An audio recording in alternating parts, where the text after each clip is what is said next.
vocês aqui já conhecem a Paula, né? Ela foi membro nossa aqui, agora está em primeiro, né, Paula? Agradecer em nome, Paula, da Igreja Adventista, pela tua disponibilidade de estar aqui hoje para nós, tá bom? Que Deus te use, Paula. Feliz sábado, igreja. Eu agradeço a oportunidade de pregar, né, de poder falar a palavra. Realmente, nós congregamos aqui por 6 meses e por conta, né, do meu filho que é adolescente, que participa do grupo de gravadores, nós estamos na igreja de Tremembé Colégio. Mas aqui realmente é mais perto pra gente, né? Quem sabe quando meu filho casar mais pra frente, mas ele só tem 14 anos, então por hora a gente fica por lá, né, decorrência da adolescência do meu filho. Tá bom? Mas eu agradeço a oportunidade de estar aqui. Nesse momento eu novamente vou fazer uma oração para que a gente possa aqui dividir o pão da vida. Como você está, né, assim nós vamos orar. Pai, nós invocamos o Teu nome nesse momento, pedimos em nome de Jesus, que Teu Santo Espírito fale por meio desta palavra. Sei que sou pecadora, todos que estamos aqui carecemos da Tua graça, do Teu amor. Abra o nosso coração, os nossos olhos espirituais, os nossos ouvidos, para que sejamos transformados pelo Teu poder, Pai. Amém. Venha nos moldar, como o Igor falou no começo também, que sejamos um vaso de honra, Deus. Nos ajude nessa batalha diária espiritual. Nós pedimos em nome de Jesus perdão pelos nossos pecados e rogamos agora que Teu Santo Espírito fale conosco.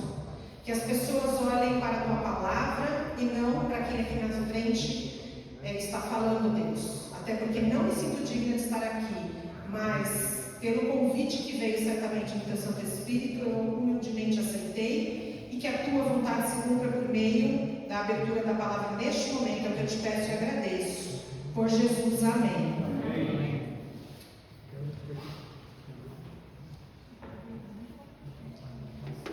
Eu me inspirei para montar esse sermão num trecho das meditações do Rodrigo Silva, de um livro que ele tem sobre a meditação diária. Esse trecho o que me motivou a preparar esta palavra foi um dos trechos do sermão, de uma pregação dele que tem ali, uma meditação que diz assim: Montanhas da Vida. E aqui na região do Vale do Paraíba, nós somos riquíssimos em paisagens, nós temos aqui, né? Paisagens naturais deslumbrantes. Aqui tem muitas montanhas e aqui é chamado como Vale do Paraíba, né? Então, assim, essa meditação me trouxe uma profunda reflexão sobre montanhas e vales. As montanhas, elas representam grandes desafios, superação e grandeza. Existem 2 montanhas que são as maiores do mundo, que é o famoso Pico Everest, e uma outra montanha que eu não conhecia, chamada K2. O Pico Everest fica na Ásia, fica entre Nepal e China. E esse Pico K2 fica no Paquistão, na África. São as montanhas mais altas do mundo. Elas são gigantescas, né? E é o sonho de qualquer pessoa que escala a montanha, né? Então, muitos morrem ao escalar essas montanhas. Muitos morrem. Por quê? Porque os desafios, né? Quer seja pela inclinação, pelas questões climáticas, né? Por toda a lei da física que ali existe, muitas ocorrências acabam por ser fatais ali naquele pico.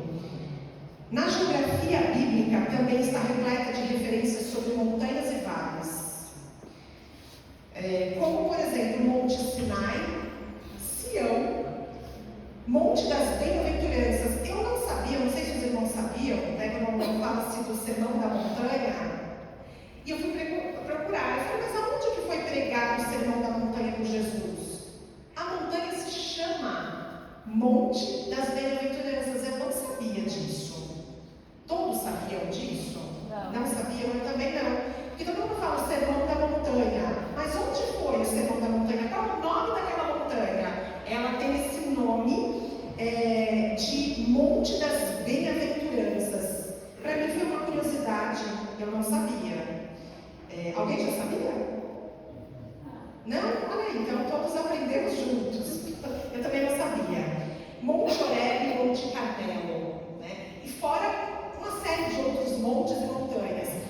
Bíblia faz essas referências, né, como grandes símbolos de firmeza, confiabilidade, força, mas principalmente a presença de Deus no monte.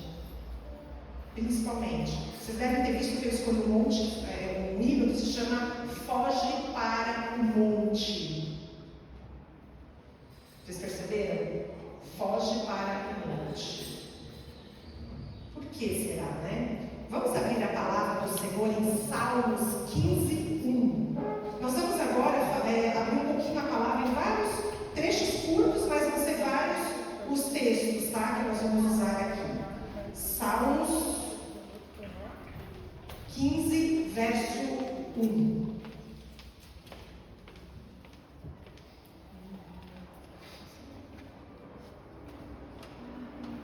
Todos acharam? Salmos 15, verso 1? Tá. Quem, Senhor, habitará no teu tabernáculo? Quem há de morar no teu santo monte? Isaías 2:2.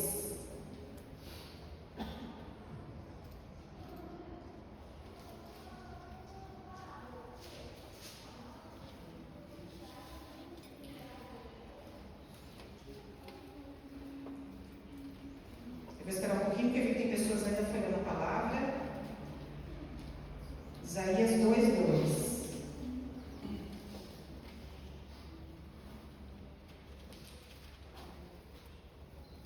Diz assim: nos últimos dias acontecerá que o monte da casa do Senhor será estabelecido no cimo dos montes e se elevará sobre os outeiros, e para ele afluirão todos os povos.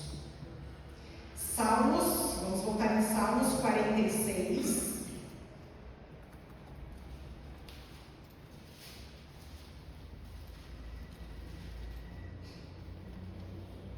Salmos 46, nós vamos ler o Salmo 46 inteiro. Salmos 46. Deus é o nosso refúgio e fortaleza, socorro bem presente nas tribulações. Portanto, não teremos ainda que a terra se transforme e os montes se abalem no seio dos mares, ainda que as águas tumultuem e espumejem, e na sua fúria os montes se estremeçam. Há um rio cujas correntes alegram a cidade de Deus, o santuário das moradas do Altíssimo. Deus está no meio dela, jamais será abalada. Deus a ajudará desde antemanhã. Bramam nações, reinos se abalam. Ele faz ouvir a sua voz e a terra se dissolve. O Senhor dos exércitos está conosco. O Deus de Jacó é o nosso refúgio. Vinde, contemplai as obras do Senhor, que assolações efetuou na terra. Ele põe termo à guerra até os confins do mundo. Quebra o arco e despedaça a lança, queima os carros no fogo. Aquietai-vos e sabei que eu sou Deus. Sou exaltado entre as nações, sou exaltado na terra. O Senhor dos exércitos está conosco. O Deus de Jacó é o nosso refúgio. Amém? Esse salmo ele é maravilhoso, porque nós passamos sim momentos da vida espiritual, familiar, profissional, de estudante, tudo que se relaciona a nós, todas as áreas da nossa vida, nós temos as fases que nós estamos assim. Já ouviram falar, olha, eu vivo uma montanha russa, olha, eu estou em cima, olha, eu estou embaixo, olha, eu estou em cima, olha, eu estou embaixo. E de certa forma isso é bom, por quê? Porque se a gente está sempre em cima, a gente acha que está tudo bem, a gente fica acomodado e tende a esquecer do Senhor. Quando a gente está embaixo, a gente percebe que a gente não é nada, que nós somos pó, que nós carecemos e dependemos do poder de Deus. Quando tudo vai bem, infelizmente, muitas vezes, a gente deixa com que o ego, a nossa prepotência acaba dominando o nosso ser no sentido de que eu tenho um controle, não é? Vocês já subiram uma montanha? Todos aqui já subiram uma montanha? Eu não digo escalar. Pode ser que você tenha subido de carro e, em dado momento, você estava lá no alto da montanha. Todos aqui já subiram? Então todos já tiveram o prazer de desfrutar do alto da montanha uma paisagem maravilhosa. A gente pode ver a imensidão da criação de Deus e o quão pequeninos nós ficamos diante da criação do Senhor. Ficamos boquiabertos de ver o poder de Deus, que pela sua fala Ele tudo criou. Quando nós vemos esses vales maravilhosos que nós temos aqui, realmente nós precisamos contemplar as maravilhas de Deus para que a gente possa ver como o nosso Deus é tremendo. A gente mal consegue fazer às vezes corretamente uma receita, não é verdade? E o Senhor, tudo que Ele já criou. Quando você sobe na montanha, qual é a sensação que você tem? Pode falar, tá? Agora eu vou abrir um pouquinho. Quando você sobe ali na montanha e contempla as maravilhas de Deus, o que você sente, o que você pensa, o que vem na tua mente? Pode falar. Quão pequenina a senhora é? Que mais? Ai, gente, eu esqueci de falar, olha que coisa feia. A minha mãe de São Bernardo veio nos visitar hoje. A mãezinha está aqui. Faz um sinalzinho, mamãe.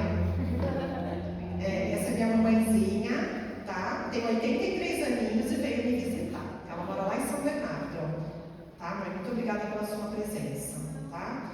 Vim acompanhada do meu marido e do meu filho. Acho que a maioria conhece o Renato e o Tiago, né? Só que o Tiago, cada vez que vem aqui, ele está bem maior. Porque como faz um tempo que a gente não vem, a última vez o Tiago estava bem menorzinho, né? Desculpa, tá, irmão? Esqueci de apresentar. E, bom, enfim, o que vocês pensam quando sobem na montanha? Ela falou quão pequena ela se sente, quão grande Deus é. O que mais que vocês sentem ao subir uma montanha? Paz. Paz. O irmão lá no fundo falou. Paz, falou paz. Que mais? Como Deus é poderoso. Como Deus é poderoso. Que mais? Bíblia faz uma referência. Somos como gafanhotos. Então nós somos como insetos. E qual o tamanho de um inseto? Então, a mesma coisa, a nossa pequenez e a grandeza de Deus. Alguém sente mais alguma coisa, lembra de alguma coisa? O nosso ponto de vista com relação ao todo, porque ele muda, né? Quando a gente está aqui embaixo, a gente só consegue ver o que está ao alcance dos nossos olhos. Quando você vai para um lugar mais alto, seu ponto de vista muda. Aí você consegue ver uma amplitude, né? Uma coisa mais ampla. A visão, realmente amplia, parece que faz assim, né? Você fala, olha o tamanho disso. Quando a gente está indo lá embaixo, até subindo a gente não consegue ver tudo. A hora que a gente chega, realmente é uma maravilha. Vocês têm medo de cair de lá? Dá vontade de pular. Eu vou falar, dá até vontade de pular, mas sabe por que isso? Por quê? Sensação do quê? Liberdade. Liberdade. Montanha traz a sensação de liberdade, traz a sensação do medo. Você fala, meu Deus, eu vou até aqui, né? A montanha ela acabou aqui, né? Você fala, tanto é que muitas vezes tem até demarcação de faixa, né? Em algumas montanhas tem, em alguns picos tem até demarcação. Como quem diz, se te dá uma tontura, se você passar disso aqui já era. Não dá tempo de você ir para trás, não dá. Então, tem mistérios ali ou não? Muitos. Quantas milhões de bactérias, insetos e animaizinhos tem ali que a gente nem sabe, nem conhece. Irmãos, quando eu mudei de São Bernardo para cá, eu e a família, até hoje eu estou conhecendo tanto inseto que eu nunca vi na vida. E tem aqui, fala, que é isso? Que bicho é esse? A gente quer afastar isso aqui. E assim, é perto, né? São Bernardo é perto. E a gente vê quantas coisas maravilhosas. A criação de Deus, a diversidade das coisas que Deus tem é maravilhoso. Agora pense em você. Pense em você.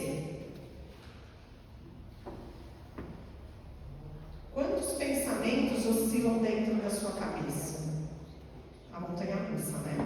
A todo tempo oscilando. Ora a gente pensa uma coisa, ora a gente pensa outra. Ora nós sentimos algo, depois sentimos coisa totalmente diferente. Ora a nossa fé, ela está inabalável, ora a nossa fé está oscilante.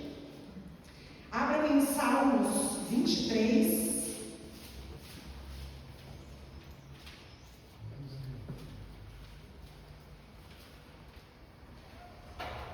Salmos 20, é um salmo muito conhecido de todos, né? Salmos 23, o verso 4 diz assim. Salmos 23, 4.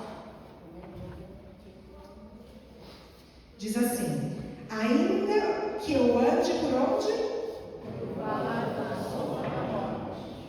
Eu não temerei mal nenhum, porque tu estás comigo. O teu bordão e o teu cajado me consolam. A montanha, a gente está em cima, no vale a gente está embaixo. Ainda que nós andemos pelo vale da sombra da morte, eu não temerei mal algum, mal nenhum, porque Deus está comigo. Qualquer coisa que venha nos abalar, nos atingir, acontecer conosco, com alguém de nossa família, sem dúvida alguma, Deus está conosco. Tudo existe um propósito. Por mais que a gente não queira crer, mas tudo existe um propósito. Até nas pequeninas coisas, nos pequenos detalhes da nossa vida, tudo existe um propósito. Mas não adianta, a gente não vai ter resposta para tudo. Quando tudo vai bem, o que a gente tem que fazer diante de Deus? Quando tudo vai bem, o que vocês acham que a gente tem que fazer? Quando a gente está no alto da montanha, se sentindo firme, seguro, em cima da rocha, o que a gente deve fazer diante de Deus? Agradecer. E que mais além de agradecer? Se você está ali, cheio do Espírito Santo, o que mais você deve fazer? Orar. Que mais? Trazer pessoas para Deus. Contagiar. Nós temos que ser a luz, então nós precisamos contagiar. Irmãos, quando você está bem, seja luz, seja mais ainda luz, contagia. Quando uma pessoa chega feliz, com pensamentos otimistas, não contagia a gente. Quando a gente assiste um vídeo de pessoas felizes, alegres, dando risada, a gente também não dá um sorriso. Então, quando a gente está no alto, o que a gente tem que fazer? Agradecer, orar, ajudar, pregar o Evangelho. Só que tem momentos que a gente está no vale da sombra da morte. Quer seja por doença, quer seja por dívida, quer seja por desemprego, quer seja por alguém independente na família, químico, né? Quer seja porque tem um membro afastado da igreja, quer seja porque tem alguém que está começando a se tornar homossexual. Problema que não falta, tipos de problema que não falta, na verdade. Então, quando a gente está embaixo, o que a gente deve fazer quando a gente está embaixo? Orar, buscar a força de Deus, se consagrar. Irmãos, fazer jejum é um hábito que a gente muitas vezes esquece. Aliás, deixa de ser hábito, né? Deixa de ser hábito, porque a gente esquece do jejum, que é uma das maiores estratégias e ferramentas que Deus nos ensinou. Esses dias eu passei por uma situação com uma pessoa da minha família, e até comentei com a minha mãe isso. E aí eu falei, fulana, um dia antes de acontecer essa reunião em família, me liga para eu entrar em jejum. Eu lembro que ela regalou um olho desse tamanho. Ela é evangélica, mas ela regalou um olho desse tamanho e ela falou, prima, e ela se emocionou. Ela falou, prima, só você mesmo, não estou me exaltando aqui, só estou falando que nem eu lembrava mais de jejum. Só que na hora o Espírito Santo falou assim, jejum e oração. Isso aqui é jejum e oração, porque o problema é tão grave de família que só o jejum e oração. E quem vai ter que operar é Deus, e não as estratégias ali de parte da família. Às vezes tem casos, irmão, aliás, sempre, né, em todos os casos, é Deus. Só que tem situação que só com jejum. E a gente esquece dessa grande estratégia que Deus nos deu como cristãos e servos do Senhor. do jejum. Do jejum. Em alguns momentos, Deus permite sim que a gente esteja no vale, no deserto. Deus permite isso. Eu quero destacar hoje, quando a gente fala no nome desse monte, todo mundo acredito que vai se lembrar de que história da Bíblia. Eu estou convidando todos a abrir aqui. O Monte Carmelo. Irmãos, para mim, o Monte Carmelo é uma das histórias mais lindas de demonstração de um poder maravilhoso de Deus ali para exaltar o nome do Senhor diante dos seus inimigos. Que demonstração! Quando os filhos de Deus estavam, sabe o quê? No vale, mas eles estavam no vale, não estavam buscando a presença de Deus. Eles estavam longe de Deus, se afastando de Deus, e começaram a se misturar com os profetas de Baal. Estavam dando ouvidos aos profetas de Baal, dando ouvidos começaram a participar dos cultos de Baal. Começaram a se contaminar com os hábitos dos inimigos de Deus. Será que a gente também algumas vezes não faz isso? Será que nós não misturamos algumas vezes aquilo que é santo e aquilo que é profano e fazemos parte daquilo que é profano por medo de levantar a bandeira de Jesus e falar: eu sou de Cristo, eu sou um cristão, eu sou um adventista do sétimo dia, eu sou separado? Será que não tem áreas da nossa vida que a gente se envergonha da bandeira de Jesus? Será que quando eu preciso demonstrar a minha fé diante de uma grande prova, será que eu realmente vou demonstrar a fidelidade? Ali no Provar e Verde foi falado um trecho muito interessante, né? Se você não consegue ser fiel no pouco, como é que você vai ser fiel no muito? Se pequenas coisas que Deus lhe pede você não consegue fazer, mas não é que você não consegue fazer porque você é incompetente. Você não consegue fazer porque você não quer. Porque a luta entre a carne e o espírito está todo o tempo conflitando. E quando você desobedece a Deus, você está atendendo a voz da carne, não do espírito. Paulo já dizia: aquilo que eu quero, eu não faço. Aquilo que eu gostaria de fazer, que eu preciso fazer, ele não consegue fazer. A gente faz tudo o contrário. Por quê? Porque a gente muitas vezes dá voz à carne e não ao espírito. E nós precisamos estar atentos e vigilantes. Por quê? Porque um tornado destruiu 90% de uma cidade num país onde não tem aqueles atos sobrenaturais. E aquilo nos faz lembrar o quão pequenos nós somos, que não há dinheiro, não há edificação que ficará em pé diante do poder de Cristo. Não tem nada que a gente faça, não tem nada que exista na terra que ficará de pé diante do poder de Deus. E é uma demonstração do sinal de que Jesus está voltando. A gente não precisa temer, porque nós precisamos estar firmes com uma fé inabalável. Nós precisamos a todo tempo pensar o seguinte: Jesus pode voltar para mim amanhã. Jesus pode voltar para mim hoje. Jesus pode voltar para todos nós daqui um mês, daqui um ano. E aí? De qual lado você está? Ali misturado com os profetas de Baal, no meio de um ritual satânico? Ah, mas eu não estou no meio do ritual. Tá, mas o que você fala? O que você bebe? O que você come? O que você veste? A tua língua está edificando ou está destruindo pessoas? O quantas pessoas você já trouxe aos pés de Cristo? Você já levou alguém ao batismo? Você já deu estudo bíblico para alguém? Ninguém precisa responder. Mas você tem que fazer essa reflexão. Nós estamos dentro do barco, as ondas estão balançando, estão subindo, o mar está revolto, e o mundo está perecendo, e o que eu estou fazendo para pregar o Evangelho para minha mãe, para o meu pai, para meus irmãos, para os meus vizinhos? O que eu estou fazendo? Eu estou com um problema grave com uma vizinha minha, grave. Grave mesmo, irmãos. Minha vontade é enforcar.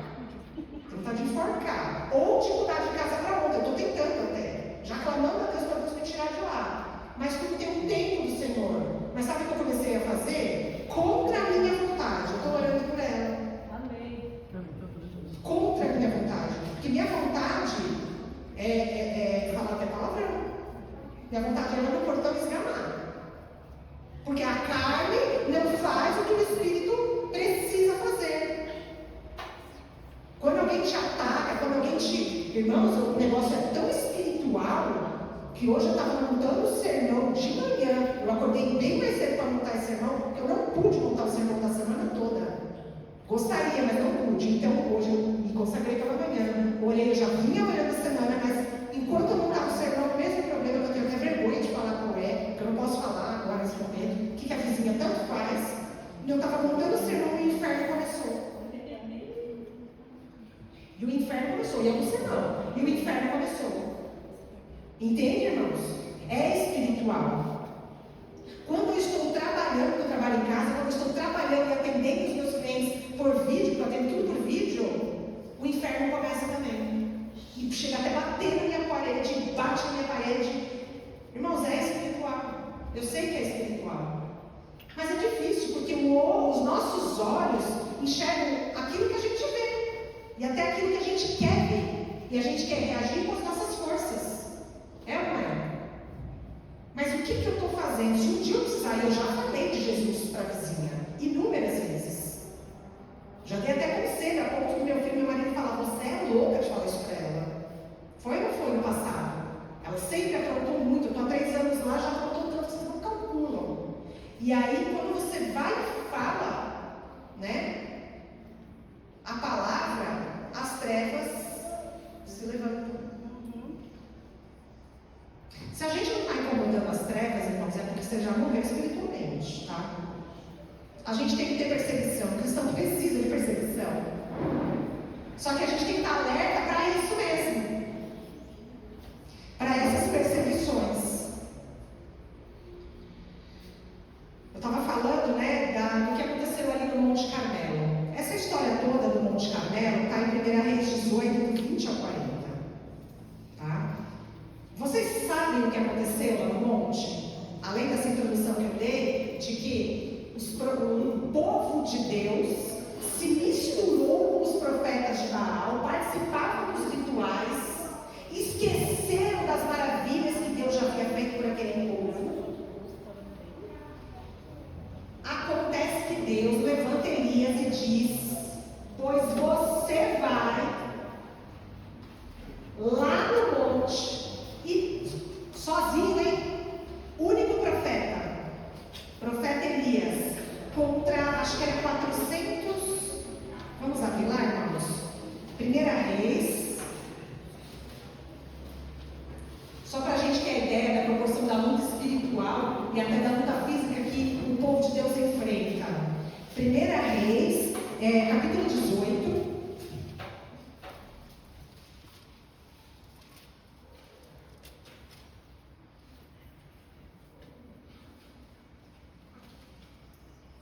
Todos acharam? 1 Reis, capítulo 18.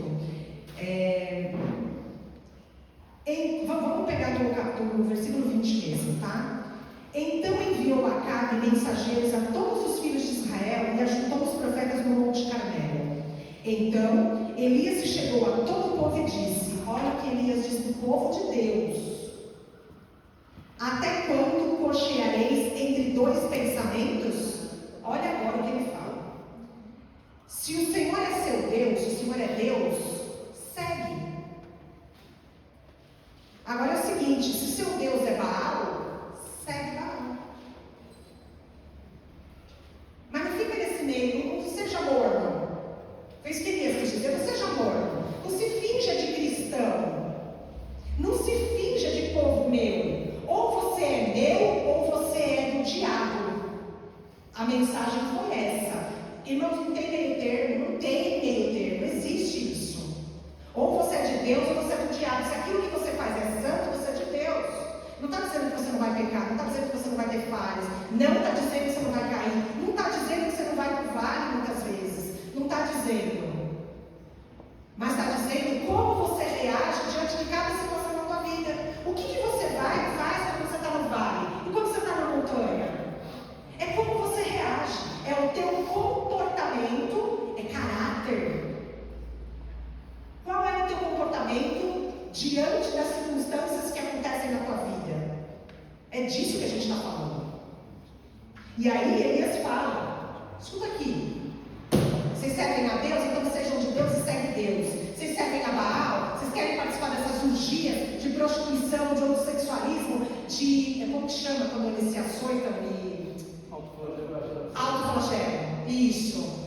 E vocês querem participar disso? Jesus por acaso pediu para você se cortar? Jesus por acaso pediu para você jogar aquelas lancetas e tirar sangue? Deus pediu para você fazer isso? Aquele que precisou ser derramado sangue já foi. E só.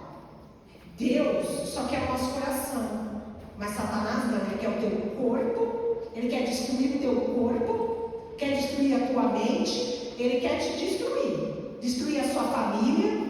É isso que Satanás quer. Destruir a tua paz. Eu vou falar, irmãos. Faz 3 semanas para cá que eu estou enfrentando um ataque satânico de 3 semanas para cá que só Jesus sabe. Mas a palavra fala que tudo dá graças. E diz que quando eu estou fraco, eu não ouvi. Vocês estão fracos? Quando eu estou fraco, eu estou forte. Quando eu estou fraco, eu estou forte. Quando eu estou fraco, eu estou forte. Porque quanto maior a luta, maior a vitória. Aleluia. Quanto maior a luta, maior a vitória. O tombo, ele pode ser grande algumas vezes. A queda pode ser grande. Mas a hora que você se levanta, a glória de Deus.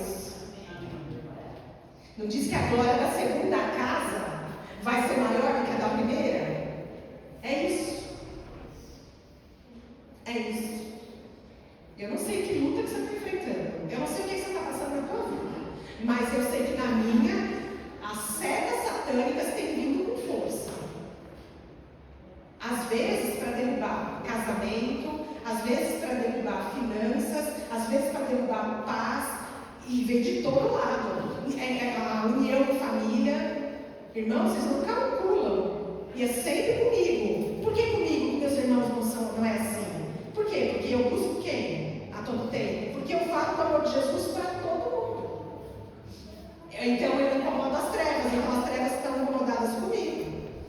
Então nós precisamos incomodar as trevas.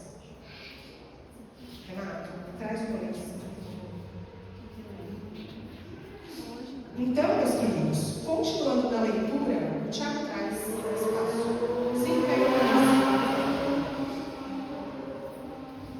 Obrigada.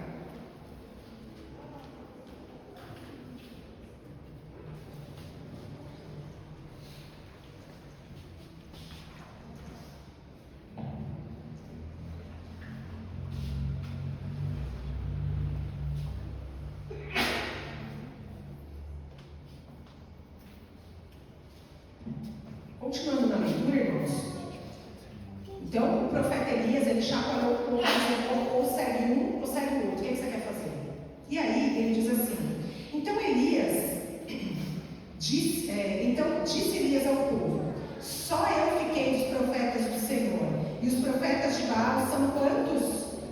450 homens. Um profeta de Deus contra 450. Quando você olha numericamente, quem é que ganha isso aí? É óbvio, 450. 450 contra um, quem que ganha? É óbvio, 450. Mas para Deus não é óbvio. Para Deus não tem óbvio. Para Deus não tem nada que seja impossível. E nós vamos ver aqui. E é esse o Deus que nós servimos. Você tem uma causa difícil na sua vida,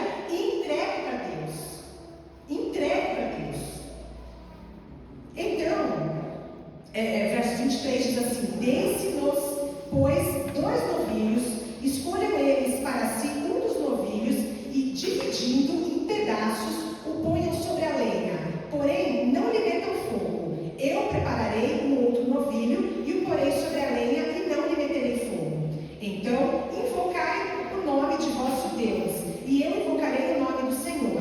E há de ser que o Deus que responder por fogo, esse é que é Deus. E todo o povo respondeu e disse: é boa essa palavra. Então ele fez uma proposta. Elias fez uma proposta para os profetas de Baal e falou: pode ser assim? Podemos fazer assim? Vocês concordam? Concordamos. Beleza, é boa a palavra, vamos lá, vamos ver quem é que é o Deus aqui. Tudo bem. Então, verso 24 diz assim, aliás, 25. Disse Elias aos profetas de Baal: escolhei para vós um dos novilhos e preparai-o primeiro, porque sois muitos, e invocai o nome de vosso Deus, e não lhe metais fogo. Tomaram o novilho que lhes fora dado, prepararam-no e invocaram o nome de Baal. Irmãos, eles começaram a invocar o nome de Baal, continuando, desde de manhã, desde pela manhã até o meio-dia, dizendo: ah, Baal, responde-nos. Porém não havia uma voz que respondesse. E manquejando, se movimentavam ao redor do altar que tinham feito. Ao meio-dia, Elias zombava deles. Elias começou a zombar. Falou: cadê? Tá surdo? Cadê? Né? E aí vamos lá, dizendo: clamai em altas vozes. Elias começou a falar para os 450 profetas. Olha que petulante. Clamai em altas vozes, porque ele é Deus. Pode ser que ele esteja meditando, debochando. Pode ser que ele esteja meditando, ou atendendo às necessidades, ou de viagem, ou ele está dormindo e de repente em algum momento ele desperta, né? E eles clamavam em altas vozes e se retalhavam com facas e com lancetas, segundo o seu costume, até derramarem sangue. Passado o meio-dia, profetizaram eles até que a oferta de manjares se oferecesse, porém não houve voz, nem resposta, nem atenção alguma. E aí, cadê Baal? Nada. Então Elias disse a todo o povo: chegai-vos a mim. Aí eles falaram: é minha vez. Vamos ver quem é Deus. Vocês já fizeram desafio para Deus na vida de vocês? Vocês já fizeram? Alguém aqui nunca desafiou Deus? Alguém aqui nunca teve um desafio com Deus? De falar: Senhor, vai ou racha? O nosso Deus é um Deus que gosta de desafio. Porque coisas corriqueiras a gente faz. Deus gosta de desafio. Colocar ele à prova. Exato, a palavra diz: coloque Deus à prova. Coloque Deus à prova. Até para que você tenha uma relação com Deus e uma resposta do Senhor. E aí diz assim: tomou 12 pedras. Peraí, era no 30, né, que eu estava?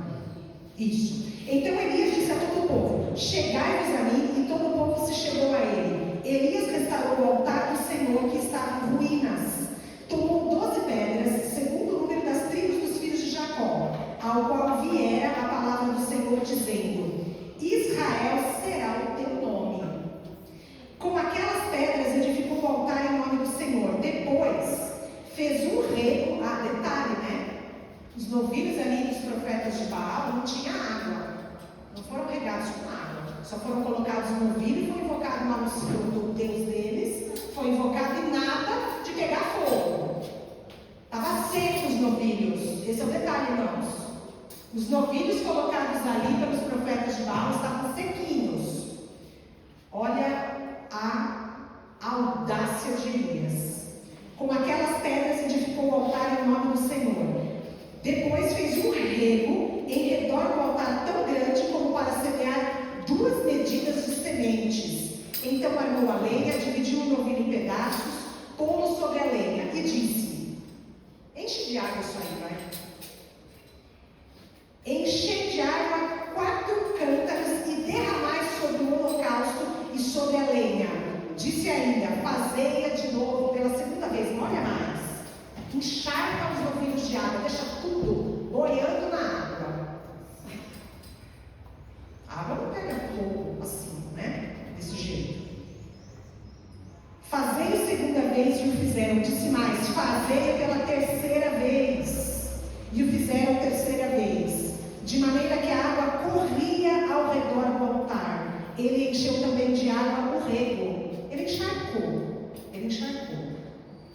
No devido tempo, para se apresentar a oferta de manjares, aproximou-se o profeta Elias e disse, aí era a vez de Elias falar com Deus.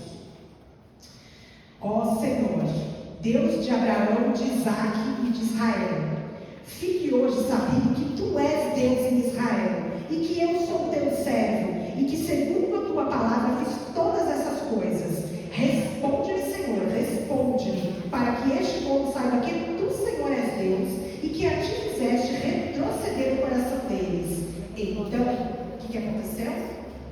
Caiu fogo do Senhor e consumiu o holocausto, e a lenha, e as pedras, e a terra, e ainda lambeu a água que estava no rego. O que veio todo o povo caiu de rosto em terra e disse, o Senhor é Deus, o Senhor é Deus. Disse-lhes Elias, lançai mão dos profetas de Baal, que nenhum deles escape. Lançaram mão deles, e Elias os fez descer ao ribeiro de Quizon, e ali os matou. Ô irmãos, que cena, que cena. Olha, uma das cenas que eu vou falar para Jesus me mostrar, quando eu chegar no céu, eu vou falar, dá para nós, vamos assistir um filme hoje? Vamos assistir um filme hoje? Eu quero assistir alguns filmes da palavra, eu quero rever. Mostra ali numa tela. Isso daqui é uma das cenas que eu gostaria de assistir.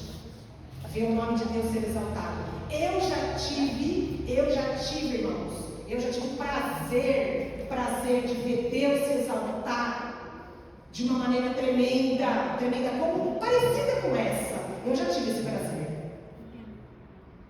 São 11h47. Vocês acham que dá 5 minutos a mais? Dá mesmo? Pode. Tudo bem? Ninguém vai se levantar? Alguém quiser ir embora, agora é a hora. Então vocês vão ouvir uma manifestação do poder de Deus parecida com essa que eu vivi. Dentro de um tribunal. Eu vivi essa manifestação. Desculpa, eu sou chorona demais. Mas eu vi. Eu estava para começar uma audiência com as minhas testemunhas. O marido já ouviu essa história várias vezes, meu filho também. Né? Minha mãe acho que já ouviu, né, mãe? Já ouviu? Minha mãe acho que uma vez só, né? Mas eu estava para entrar numa audiência e acabou a luz do fórum ali na Avenida Guido Calói, em São Paulo, que fica na Marginal Pinheiros. E eu estava com as minhas testemunhas e eu estava aguardando o momento da minha audiência. Quando acabou a luz por completo, acabou toda a luz do fórum, acabou. E aí eu falei, vai voltar, né? É o que a gente pensa, né? Vai voltar, daqui a 10 minutos volta, os técnicos arrumam. E nada de voltar, passou uma meia hora e nada de voltar, e todo mundo esperando. De repente, a funcionária do cartório, da sala que eu ia ter audiência, saiu e começou a dispensar as partes. Todo mundo começou a dispensar, todos os advogados. Ah, audiência do horário tal, todas as audiências dessa tarde estão suspensas. E a minha era próxima. A minha era próxima. Deus me tirou da cadeira e falou, vai lá falar lá na sala. Você vai entrar lá naquela sala e você vai entrar e vai fazer o que eu vou te mandar. Coisa de Deus, tá, irmãos? Você vai entrar lá na sala da juíza, no tribunal, você vai fazer o que eu vou te mandar. E eu amei. Lá fui eu. Entrei. Licença, excelência, pois não. Excelência, a luz, o que acontece com isso? Doutora, já está dispensada, pode ir embora, fica tranquila, nós vamos marcar uma outra data. Eu falei, então, excelência, mas tem uma questão. Eu estou com as testemunhas lá fora, e as testemunhas não queriam nem vir. Eu tenho um problema para fazer testemunha com audiência, e as testemunhas não queriam vir. Olha, eu não creio, cara. Ela falou, doutora, problema sim, faz parte do ofício, né? Mais ou menos isso a juíza quis dizer.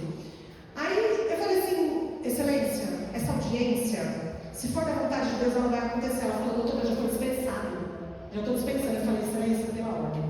Aí ela já estava um pouco, ela não estava olhando para mim, tá? De repente ela olhou para mim e falei, excelência, é o seguinte. Lá atrás, na sala de audiência, tinha umas 6 pessoas sentadas, entre advogados e estagiários para aprender as audiências. E o pessoal já estava ficando curioso, já meio que essa louca, né, está fazendo, né? O que essa louca está fazendo? E eu falei, excelência, é o seguinte, já que não tem a notícia se vai voltar essa luz ou não? Ela falou, doutora, a gente já se certificou com o pessoal do técnico aqui, irmão, são 2 prédios gigantescos, tá? É uma área imensa ali na Marginal Pinheiros. Prédio sofisticado, pensa aquele negócio chique.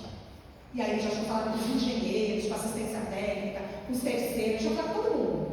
E aí ela falou, doutora, essa luz não tem como voltar hoje, porque caiu o prédio por completo, as energias por completo. A equipe técnica nem chegou aqui para consertar essa luz. Só que eu comecei a insistir. Aí ela falou, doutora, por favor, se retira. Aí eu falei, excelência, antes de me retirar, se Vossa Excelência me permitir, eu vou fazer uma oração. Porque eu quero trabalhar. Vossa Excelência quer trabalhar, quer dar a pauta, quer que o seu trabalho renda, eu quero que o meu trabalho renda. Eu não quero perder tempo, eu vim aqui para ter minha audiência. E ela já estava ficando inconformada, que pulou a cabeça, né? Falei, posso fazer uma oração? No que eu falei que eu ia fazer uma oração, o pessoal começou a debochar. Um fez assim, ó, oração. Debochou. Lembre-se que eu falei que não tinha como ninguém consertar a luz. Acabou a luz de tudo. O que aconteceu? Essa manifestação aqui foi parecida. Ela falou, pode orar, doutora. Eu comecei a fazer oração alto. E eu me lembro que no meio da oração eu falei assim, Senhor, se for da tua vontade essa luz volta. Se for da tua vontade essa luz volta para que nós tenhamos o nosso trabalho, que o teu nome seja exaltado neste tribunal, para esta juiz e para todos que estão aqui, inclusive debochando. Se for da tua vontade, o teu nome será exaltado aqui. Essa luz volta, todo mundo volta a trabalhar e minha audiência vai acontecer. Em nome de Jesus, amém. Voltamos. Aí eu olhei para trás e falei, cuidado com o deboche. Esse é o meu Deus. A juíza se levantou em prantos, chorando, saiu de trás da mesa dela, né, da juizite aguda, da prepotência, saiu e falou assim, doutor, o que está acontecendo aqui? Chorando. Eu falei, é que Deus queria falar com você. Deus queria falar com todos esses aqui, ó. Cuidado com o deboche do Senhor. Esse é o meu Deus. Ela falou, por favor, sente-se, vamos continuar a audiência. Chama todo mundo aí, pode chamar. Próxima audiência, a doutora fulana, que era eu, pode chamar as partes. Quando a parte contrária entrou, sabe o que a juíza falou para a parte contrária? Cuidado com o coração dessa mulher. Se ela orar pela tua empresa, ela levanta. Se ela orar pela tua empresa quebrar, ela vai quebrar. A juíza falou isso para ele. Eu falei, não, eu faço votos que a empresa cresça para pagar meu cliente. Entendeu? Mas, irmãos, eu tive esse desafio eu fiz com Deus. Só que, e se a luz não acendesse? Eu não creio que o nome do Senhor não fosse exaltado ali. A minha oração é, se for da tua vontade, Senhor, essa luz vai voltar, que não é a minha vontade, assim, a tua oração foi simples, curta e simples. Se não voltasse, ok, amém também. Mas Deus quis se manifestar, porque Deus sabia que tinha pessoas ali que precisavam ouvir que Deus estava presente e que o nome do Senhor tinha que ser exaltado. Então, o meu convite a vocês é esse, irmãos. Desafiem a Cristo, sejam audaciosos. Minha família me tem como encrenqueira. Talvez aquele encrenqueira, não sei, porque eles pensam muito de mim, mas não me importa mais, porque eu sou assim. Entendeu? Eu sou assim com Deus, eu sou assim no meu trabalho, eu sou assim com os meus clientes, eu sou assim. E aí às vezes eu fico me perguntando, Senhor, eu sou assim porque eu advogo ou eu advogo porque eu sou assim? Eu acho que eu advogo porque eu sou assim, é o que eu acho. Eu acho que Deus me colocou nessa profissão porque eu sou assim, desde criança, bocuda, questionadora, curiosa e mais.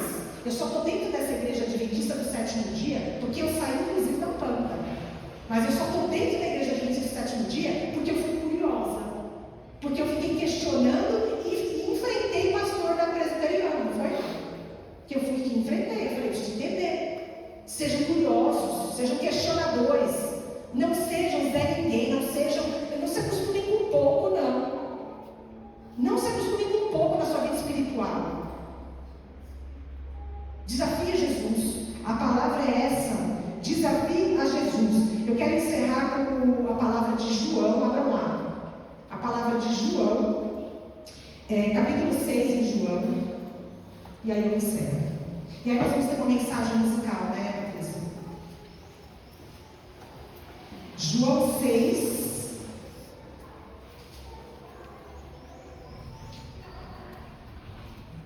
Alguém aqui já tinha escutado esse meu testemunho? Nunca ninguém ouviu esse meu testemunho aqui? Que bom, serve minha família, né? Que bom, porque aí não foi repetitiva, né? Então, bom, você já tinha ouvido esse testemunho? Vocês em cima na galeria? Que bom, assim não foi repetitivo para ninguém, né? Mas ouvir do poder de Deus é um negócio maravilhoso, né? É maravilhoso. Eu tive essa bênção, isso para mim é um prazer contar isso. Um prazer, é um orgulho contar que o nosso Deus ele se manifesta. Entendeu? É orgulho contar. E eu já tive tantas coisas, irmãos, que já aconteceu comigo. Se fosse contar, nós vamos ficar aqui até 3 horas da tarde. Testemunhos maravilhosos do poder de Deus. João 6, no verso 38. João 6, verso 38 e 40, eu encerro com essa palavra. Porque eu desci do céu, não para fazer a minha própria vontade, sim a vontade daquele que me enviou. E a vontade de quem me enviou é esta: que nenhum eu perca de todos os que me deu. Pelo contrário, eu ressuscitarei no último dia. De fato, a vontade de meu Pai é que todo homem que vir o Filho e nele crer tenha a vida eterna, e eu ressuscitarei no último dia. Aqui está dizendo o seguinte: eu não quero que nenhum de vocês se perca. Nenhum. Inclusive minha vizinha, maluca, eu tenho vontade de enforcar. E eu estou orando por ela. Estou orando por ela e pelo namorado dela.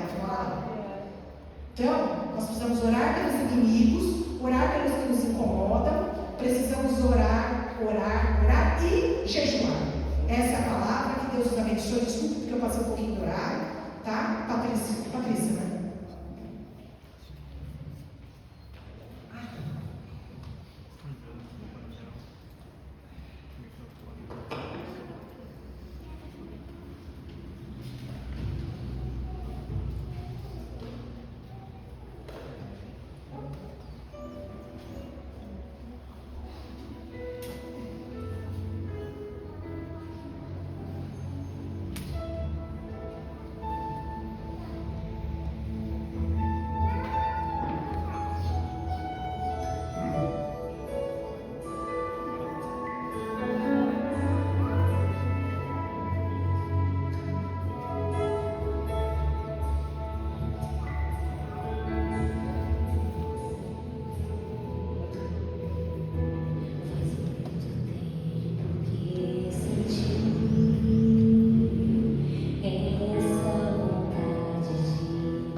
E aceitamos o sacrifício de Jesus na cruz por nós, Pai. Aceitamos esse sacrifício porque sabemos que é por intermédio de Jesus que herdaremos a vida eterna.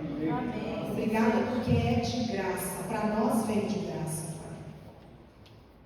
Nós não precisamos passar pela cruz, mas nós temos as nossas dificuldades. Aqui neste mundo teremos aflições, mas nós rogamos que sim, Pai, tenhamos bom ânimo, porque sabemos que o Senhor venceu. Obrigada, Deus, por nos alcançar um dia. Obrigada, Deus, porque o Senhor nos ama. Não entendemos o Teu amor por nós, mas aceitamos. E pedimos, Pai, neste momento, que o Senhor abençoe esta igreja, abençoe as pessoas que aqui congregam, as visitas, este bairro. E pedimos em nome de Jesus que todos tenhamos um sábado feliz e em paz, mas que não nos esqueçamos, nas nossas lutas diárias, de manifestar o Teu poder em nossa vida, para que o Teu nome seja exaltado. Por Jesus nós pedimos e rogamos essas bênçãos. Amém.